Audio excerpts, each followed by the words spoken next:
सुवर्णपुर सहर को मुख्यमंत्री मोहन चरण माझी गस्त अवसर में हेलीपैड रे पहुंचा पर नूतन सर्किट हाउस उद्घाटन करते। सोनपुर सर्किट हाउस रे विभिन्न अनुष्ठान तरफ मुख्यमंत्री को स्वागत संबर्धना देइथिबा बेले वॉइस ऑफ मीडिया तरफ मध्य अष्टचंडी फोटो चित्र देवा सह एक दाबीपत्र प्रदान करिसंती।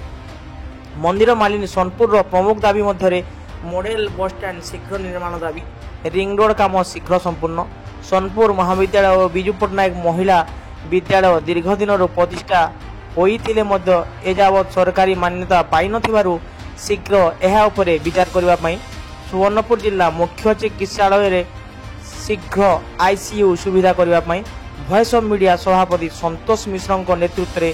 भास्कर दास, रंजन होता, शशिकांत सुना, सहदेव मेहर, सरोज प्रकाश प्रधान, शेषदेव बारिक, उमाकांत बाग, किशोर अश्विनी नेपाक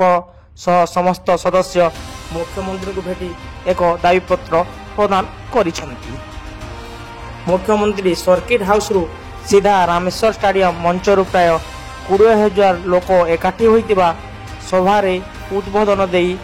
323 कोटी टंकारु ऊर्ध्व 56 कोटी प्रकल्प उद्घाटन करथिले।